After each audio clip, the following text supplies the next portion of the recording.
우리 지난 몇 주 동안 비방하는 것에 대해서 말씀을 나눴어요. 비방은 말로 표현되지만 마음의 문제였다. 그런 얘기도 말씀을 나눴죠. 비방하는 것은 마음에 달려 있다는 거죠. 혹은 남의 문제에 너무 관심을 가지면 괜히 비방하고 싶어지고 남을 비난하고 싶어지고 사회를 비판하고 싶어져요. 그러니까 자기를 자꾸 들여다봐야 됩니다. 왜냐하면 비방이라는 것은 어리석은 일이기도 하고 죄이기도 하고 그 결과가 참 참혹한 것일 수 있기 때문에 자기를 망치고 남을 망치는 일이기 때문에 가능하면 우리 그리스도인들은 비방하지 말자, 그런 말씀을 나눴죠. 그렇다면 비방 대신 우리에게 필요한 것은 뭘까? 제가 사랑의 언어다. 제가 또다시 언어라는 말을 썼지만 말의 문제가 아니었죠. 왜요? 언어라는 것은요, 우리의 생각이 표출되는 거잖아요. 그래서 철학자들이 자꾸 언어라는 것은 사고의 칩이라 그랬다, 그런 얘기를 옛날에 한 번 한 적이 있어요. 사고의 칩, 생각하는 것의 칩이 뭐냐면 언어라는 거예요. 언어를 들어보면 그 사람이 어떤 칩을 짓고 있는가를 안 되는 거죠. 어떤 생각을 하고 있는지 안 되는 거죠. 그래서 이 언어를 자꾸 바꾸는 작업이 참으로 필요하다.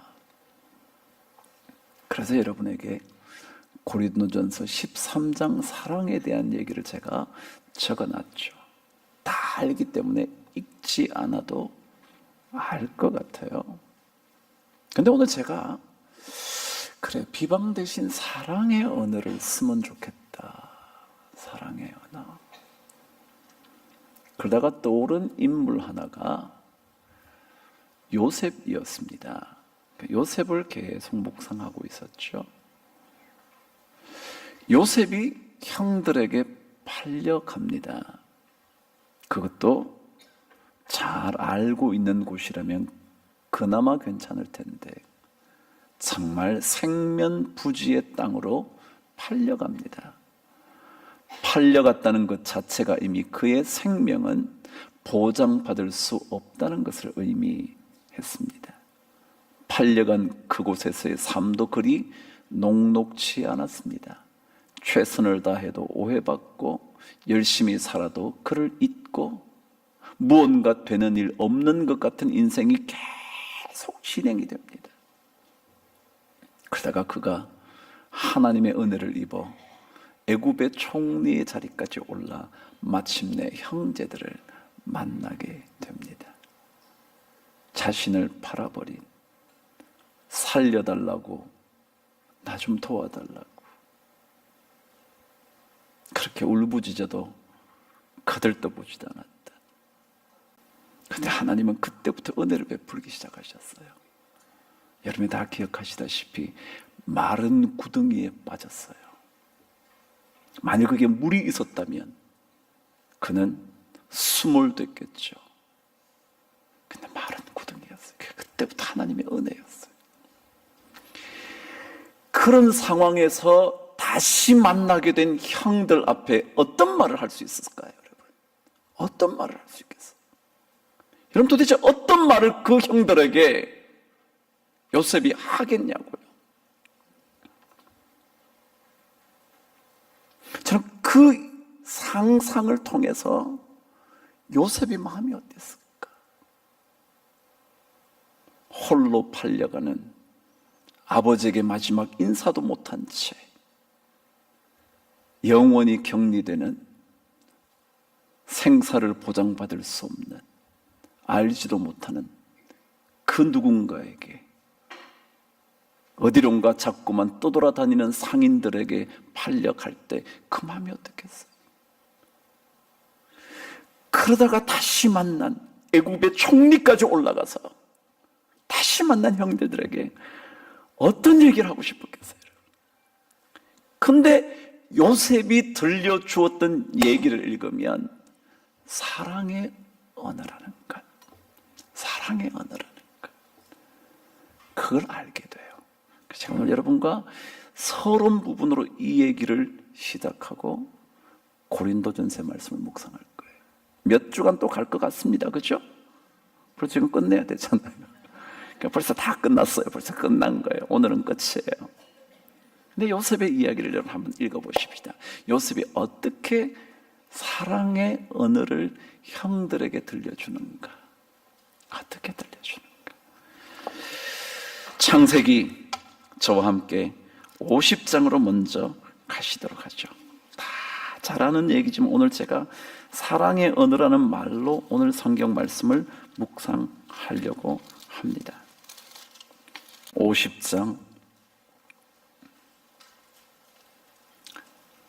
18절부터 21절까지 너무 잘 알지만 우리 그리스도인들에게 필요한 게 이 요셉의 언어거든요. 요셉의 언어. 우리에게 필요한 게, 여러분 인생 사는 동안 요셉이 당한 경험과 같은 일을 안 만날이라는 보장이 없는데, 제가 오늘 여러분과 도움이시라는 하나님의 말씀을 읽을 때 여러분 하나 읽었던 기억나시죠? 귀인들을 의지하지 말고 도울 힘이 없는 인생을 의지하지 말라고. 그죠? 그러니까 우리 인생 사는 동안 사람들에게 숱하게 고통받게 될 거예요. 그럼에도 불구하고 그리스도인들의 입 속에서는 사랑의 언어가 쏟아져 나와야 한다. 비방해도 좋을 환경입니다. 요셉은 충분히 형들에게 비방하고 비난해도 어쩔 수 없는 상황일 겁니다. 그 중에 아무리 장남이어도 아무리 힘이 있는 형이라도 지금 상황에서는 요셉에게 꼼짝할 수 없습니다. 그럼에도 불구하고 요셉은 어떤 언어를 쓰고 있는가? 여러분, 이게 예수 믿는 사람들이 자꾸 따라가야 되는 겁니다. 여러분, 비난받을 이유가 있을 때가 있어요. 다시 말해, 비난해도 괜찮은 상황일 때가 있어요. 여러분이 충분히 욕해도 될 상황일 때가 있어요. 우리가 진짜 잘했고요, 그 사람이 진짜 잘못해서 우리가 뭐라고 말할 때도 있어요. 그럴 때에도 그리스도인들에게는 비방의 언어보다 뭐예요? 사랑의 언어를 선택하는 훈련을 해야 돼요. 가정도 마찬가지예요, 여러분. 남편에게, 부인에게 비난할 수 있는 말의 순간이 너무너무 많아요. 자식들에게도 할 말이 너무너무 많아요. 그래도 그리스도인들은 무슨 언어를 선택해야 된다고요? 사랑해. 여러분과 계속해서 말씀에 묵상할 거예요. 먼저 자 요셉의 얘기를 한번 들어보시죠. 18절부터 읽으시겠습니다. 시작. 그의 형들이 또 친히 와서 요셉의 앞에 엎드려 이르되 우리는 당신의 종들입니다. 이 얘기 뭐예요? 이제는 꼼짝할 수 없어요. 비난을 해도 비난을 들어야 되고요. 심지어 목숨을 처단해도 꼼짝할 수 없어요. 여러분, 그 당시 종이라는 존재를 아시죠? 종은 사람이 아니에요. 뭐예요? 물건이에요. 마음대로 팔 수도 있고 버릴 수도 있고 없앨 수도 있고 마음대로 처분할 수 있어요. 그런 상황이에요. 그런데 요셉이 어떻게 말하는가? 시작. 요셉이 그들에게 이르되 두려워하지 마소서. 내가 하나님을 대신하리이까. 당신들은 나를 해하려 하였으나 하나님은 그것을 선으로 바꾸사 오늘과 같이 많은 백성의 생명을 구원하게 하시려 하셨나니 당신들은 두려워하지 마소서. 내가 당신들과 당신들의 자녀를 기르리이다 하고 그들을 간곡한 말로 뭐 했다고요? 위로하였더라. 여러분, 비난해도 되는데 위로했대요. 그것도 간절하게 아니라고, 형님 절대 아니라고. 야, 그때 내가 이렇게 말했잖아. 형, 내가 그때 얼마나 어떻게 말했는가 기억하지 않냐고 라고 말해도, 그 정도 말해도 괜찮은 정도예요. 저도 그렇게 말하고 싶을 때 참 많아요. 그래서 우리 예수 믿는 사람은요, 어쩌면 병나 죽을지 몰라요. 이 말 하고 싶은데 못해서. 그죠? 막 해주고 싶은데 못해서 어쩌면 그게 속병이 돼가지고 죽을지도 몰라. 그냥 속병으로 죽는 자는 복이 있을지어다. 이건 진짜 하나님이 그러시잖아요. 그런데 진짜 이렇게 간절하게 위로했다는 말, 이게 사랑의 언어잖아요. 그죠? 제가 조금 있다가 사랑의 언어에 대한 얘기를 제가 좀 할 텐데, 이 사랑의 언어는 위로하는 거예요. 격려하는 거예요. 칭찬하는 거예요. 잘못했는데 무슨 칭찬? 근데 여러분, 위로하는 말이 사랑의 언어거든요. 근데 이게 어떻게 요셉에게서 나올 수 있게 되었나? 오늘 그걸 서론 부분으로 좀 하려고 그래요. 제가 50장 20절 한번 다시 한번 읽어드릴 테니까 그냥 잘 들으세요. 당신들은 나를 해하려 하였으나 하나님은 그것을 선으로 바꾸사. 그랬습니다. 그리스도인들이 비방의 언어를 없애고 사랑의 언어를 쓸 수 있는 힘은요, 하나님의 궁극적인 선을 신뢰할 때라야만 가능하다. 뭐라고요? 하나님의 궁극적인 선을 신뢰할 때만 가능하다. 어떤 일이 벌어졌어요. 안 좋은 일이에요. 더군다나 그 사람 때문에 일이 일그러졌어요.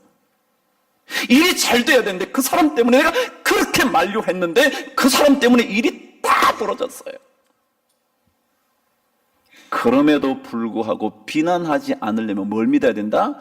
하나님의 궁극적인 선을 신뢰하면 일그러진 상황 속에서도 뭐를 할 수 있다? 사랑의 언어를 쓸 수가 있다. 부부간에도 마찬가지. 문제가 생겼어요. 저 사람 때문이에요. 남편 때문이에요? 아니면 아내 때문에? 아니면 자식 때문에? 때문이기는 하지만, 그래서 일이 복잡해졌지만, 그래서 견딜 수 없는 상황이 됐지만 뭘 믿어라? 하나님의 궁극적인 선을 믿어라. 당신들은 나를 해하려 하였으나 하나님은 그것을 무엇으로 바꾸사? 선으로 바꾸사 이 수많은 백성들의 생명을 건질 수 있게 하셨습니다. 여러분, 예수 믿는 사람은요, 뭘 믿어야 돼요? 하나님의 선하신 결말을 믿어야 돼요. 지금 사업이 안 되는 건 문제 아니에요. 지금 건강이 안 좋은 건 문제 아니에요. 지금 남편과 아내의 갈등이 문제가 아니에요. 뭘 믿어야 돼요? 하나님의 선하신 결말을 믿어야 돼요. 우리 가정을 선하게 만들어 주실 줄 뭐 해야 돼요? 믿어야 돼요. 우리 사업을 하나님께서 선으로 인도하실 줄 믿어야 돼요. 여러분의 인생을 선하게 바꾸어 주실 것을 믿어야 돼요. 지금은 내가 부족해도, 지금은 내가 배우지 못해도, 지금은 내가 제대로 된 부모 밑에서 자라지 못했어도 뭘 믿어요? 선하신 하나님의 궁극적인 결말을 믿는 거예요. 그러면 자식이 너 같은 부모 잘못 만나가지고 내 인생 이렇게 됐다는 거 아니야? 내가 언제 너 보고 낳아달라 그랬냐? 니네들이 낳지. 니네들이 낳았으면 책임져야지. 이게 뭐냐? 라는 말 대신 뭐라고요? 사랑의 언어를 쓸 수 있는 거예요. 아빠, 그래도 내가 아무도 없는 고아로 살지 않고 아빠 엄마 계셔주셔서 참 고마워요. 사랑의 언어. 이게 불가능한 얘기예요. 지금 여러분, 요셉은요 불가능한 일을 하는 거라고요. 지금 뭐라 그래요? 엎드려서요. 용서해달라고. 여러분 안 읽으셨지만 당신 아버지 하나님의 종들인 우리 죄를 이제 용서해 주십시오. 우리는 당신의 종들입니다. 그래, 이제 깨달았냐? 라고 말해도 좋은데요, 간곡히 위로하는 거예요. 간곡히 아니라고. 당신들이 나를 해하려고 했다 해도 하나님은 그것을 뭘로 바꿔요? 선으로. 여러분, 이게요 참 중요합니다. 예수 믿는 사람들은요 이런 힘이 있어야 돼. 이런 힘.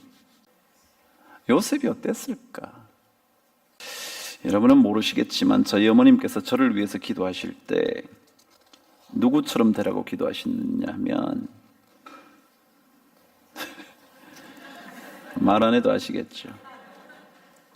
근데 저는 요셉의 반의 반도 못 따라가요. 반의 반은 무슨, 영원히 따라갈 수 없는 사람이겠죠. 제가 영어 이름이 조셉이라는 거 아시잖아요, 여러분. 기억 안 나세요? 제가 얘기해드렸는데. 그 미국 가서 제가 이름을 조셉으로 불렀거든요. 근데 문제는 이것이었어요. 뭐였냐면 친구들이 저보고 Hey Joe, 조셉의 줄임말이 조거든요. 조. 그런데 제가 안 돌아보고 있다는 겁니다. 내 이름은 형택이니까. 영어 이름이 익숙하지 않았다는 거죠. 그러니까 제가 분명히 수업 시간에 Call me Joe 그랬거든요. 내 이름 이제 뭐라고 부를까? 얘들이 형택을 잘 못 발음해요. 어렵잖아요. 그리고 잘 발음을 못하니까 제가 야, 이제부터 내 이름을 형택이라고 부르지 말고 조셉 조라고 불러줘 라고 말해놓고요, 복도를 지나간 뒤에서 Hey Joe 그러는데 안 돌아보고 있는 거예요. 제가 몰라가지고 바보같이. 제가 조셉이에요. 근데 우리 예수 믿는 사람, 오늘 구역장 모임 없죠? 할렐루야. 그래서 우리 예수 믿는 사람은 뭘 믿자고요? 하나님의 궁극적인 선을 믿자. 그래서 여러분, 욕하고 싶어도 선을 믿고 욕하지 말자. 여러분, 이 일 오래 걸리기는 하지만 잘 되겠죠? 지금 당장 해결 안 돼도 언젠가는 되겠죠? 이게 뭐예요? 이게 하나님의 궁극적인 선하신 결말이잖아요. 요셉의 인생이 여기까지 오는데 얼마나 오래 걸렸어요. 그러니까 그렇게 생각하면 우리 그리스도인들은 하나님의 선하신 결말을 자꾸 묵상하고요, 자꾸 확신시켜주고요, 자기 스스로에게 하나님은 선하게 인도하셔. 선한 목자 되신 우리 주 항상 인도하시고. 여러분 그렇잖아요. 선하신 하나님. 반주자가 나오려고 했는데 끝내버렸잖아요.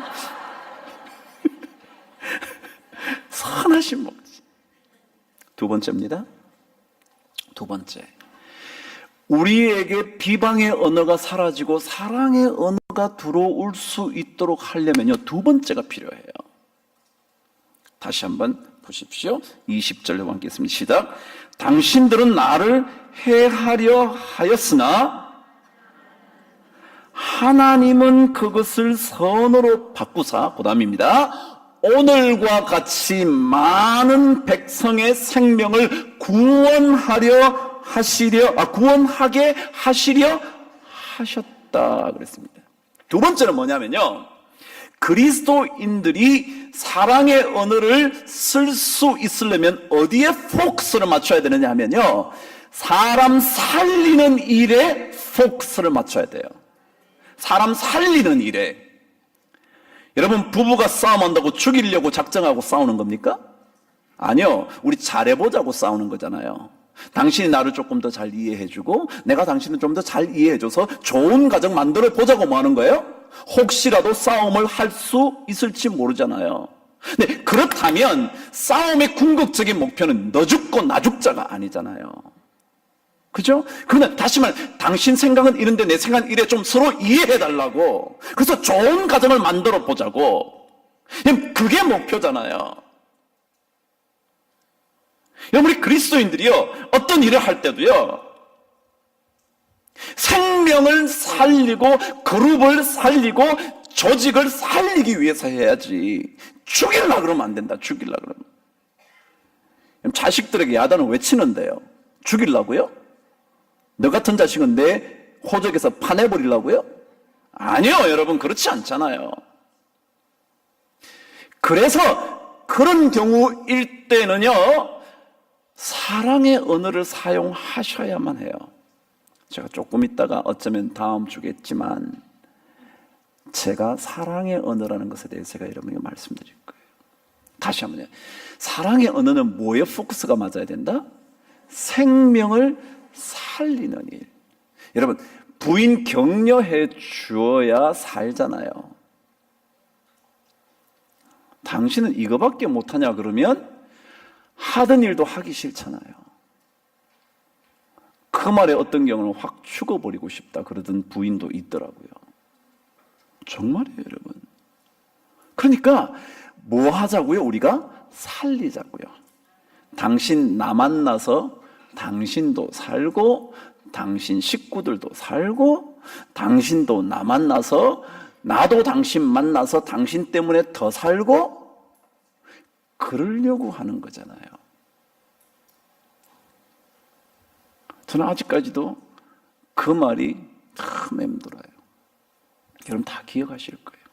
박수근 씨의 아내가 자식에게 한 말, 너무너무 찢어지게 가난해서 죽고 난 다음에야 그 유적들이 너무너무 유명해져가지고 몇십억씩 팔리고 그랬지만 그전에는 너무너무 궁핍하게 살아서 이런 아버지 잘못 만났다고 생각하고 있어서 엄마한테 대들었을 때 엄마가 뭐라 그랬다고요?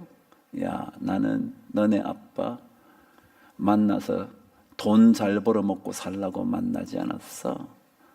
사랑하고 살라고 만났지. 참 멋진 여자잖아요. 근데 우리는 그렇게 말하죠. 네가 돈을 제대로 못 버니까 집이 이 모양 이 꼴이잖아. 여러분 그렇지 않나요? 책임을 끊임없이 전가하면요, 사랑은, 가정은, 관계는 절대 살지 못합니다. 만일 요셉이 형들에게 책임을 추궁했다면 관계는 끝장이에요. 그거는 뭐예요? 사람을 살리는 일이 아니에요. 예수님은 우리를 살리기 위해서 오셨잖아요. 죄로 인하여 죄와 사망의 법에서 우리를 건져내시고 생명과 성령의 법에서 우리를 살려내시려고 오셨잖아요. 하나님이 세상을 이처럼 사랑하사 독생자를 주신 것은 뭐라고요? 우리에게 영원한 생명으로 살아나게 하려고요. 영생을 주려고 하셨기 때문이죠. 그래서 우리 예수 믿는 사람들은, 여러분, 조직이요, 우리 교회 공동체, 조직이란 말 전 싫어요. 진짜 공동체는요, 살리는 일에 힘을 써요. 살리는 일. 조금 마음에 안 들어, 당신 살리도록, 우리 살리자. 근데 우리는 서로 죽이려고 그래요. 마음에 안 들면 넌 죽어야 돼, 넌 죽어야 돼, 너 같은 놈은 나가야 돼. 여러분 그렇게 생각하잖아요. 아니요, 여러분, 성경은요 우리에게 생명을 구원하는 일에 대하여 설명을 해요. 구원의 메시지거든요. 구원. 그러니까 우리가 살리려고 하는 일에 포커스를 맞추면 사랑의 언어를 써야 한다는 겁니다. 그러니까 요셉이 그걸 알고 나니까 하나님이 살리려고 그런 건데, 그러고 나니까 형을 비난할 마음이 없어진 거예요. 하나님이 우리 전부 다 살리려고, 나도 살리고 형들도 굶주림에서 살리고 이스라엘 백성들도 살려내려고 하나님이 계획하신 거니까 비난을 어떻게 해요? 비난을 어떻게 해? 하나님이 살리려고 계획해 놓은 건데. 그러니까 우리가 생명 살리는 일에 우리 교회가, 그래서 어렵다 그러면 어떻게나 도와주고, 어쨌거나 도와주고, 힘들지만 도와주고.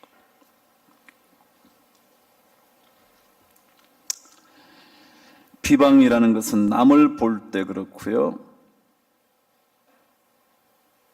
사랑은 자기를 볼 때, 그리고 하나님을 바라볼 때 사랑의 언어가 생기죠. 그래서 사랑이 없으면 울리는 꽹과리와 같고, 사랑이 없으면 아무것도 아니고, 사랑이 없으면 아무 유익도 없느니라. 요거만 읽고 다음 주에 고린도전서 13장으로 가도록 하죠. 고린도전서 13장 1절부터 한번 읽어보시죠. 찾으셨죠? 시작. 내가 사람의 방언과 천사의 말을 할지라도 사랑이 없으면 소리나는 구리와 울리는 꽹과리가 되고, 내가 예언하는 능력이 있어 모든 비밀과 모든 지식을 알고 또 산을 옮길 만한 모든 믿음이 있을지라도 사랑이 없으면 내가 아무것도 아니요, 내가 내게 있는 모든 것을 구제하고 또 내 몸을 불사르게 내줄지라도 사랑이 없으면 내게 아무 유익이 없느니라. 사랑이 없으면 소리나는 구리와 울리는 꽹과리가 되고, 사랑이 없으면 아무것도 아니며, 사랑이 없으면 내게 아무 유익도 없다는 사실. 이게 우리가 사랑의 언어를 써야 하는 이유입니다. 그래서 예수 믿는 사람들은 하여간 욕 못해야 돼. 욕하지 마세요.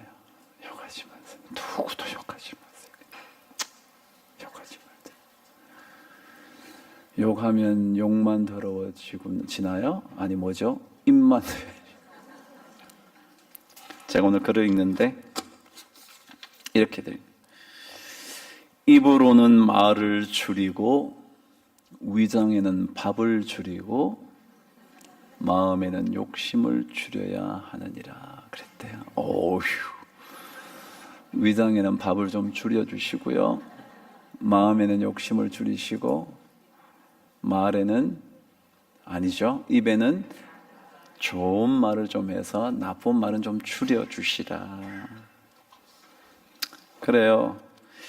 우리 참 인생에 어려운 순간이 참 많아요. 저도 그렇고요, 여러분도 그렇고요. 그래도 우리는 사랑의 언어를 쓰는 멋진 그리스도인인 줄 믿습니다. 힘들어도 하나님의 선하신 결말을 확신하시면서 살리기 위해서 우리가 존재한다는 사실, 부인을 살리고 남편을 살리고 자식을 살리고 직원도 살리고 나도 살아나는 그런 놀라운 은혜가 우리 모든 성도들에게 넘치게 되기를 주님으로 축복합니다. 제가 한번 기도하겠습니다. 하나님 고맙습니다. 인생의 굴곡진 순간에도 주님께서 우리의 우편의 그늘이 되시는 줄 믿고 선한 목자가 되시는 것을 믿고 감사를 드립니다. 주님께서 선으로 바꾸실 날을 기다리고 기도하며 기대할 때 우리의 입에서 비방이 사라지게 하여 주시고 사랑의 언어로 모든 사람을 만날 수 있도록 축복하여 주시옵소서. 하나님 아버지, 우리는 참으로 부족합니다. 능력도 부족하고 힘도 없고 결단도 약합니다. 하나님 우리를 도우셔서 생명 살리는 거룩한 일에 우리 모두가 쓰임받게 하여 주시옵소서. 하나님께서 우리를 지켜주시는 이유가 예수 그리스도를 위하여 지키심을 받았다고 말씀하셨사오니 주를 위하여 보호받는 인생 된 것을 늘 기억하며 살도록 도와주시옵소서. 오늘 밤에도 우리 성도들의 영혼을 붙드시고 입술을 붙드셔서 생명을 살리는 하나님의 선하신 인도하심을 믿는 그런 좋은 밤 되게 하여 주옵소서. 예수님 이름으로 감사하며 기도드리옵나이다. 아멘.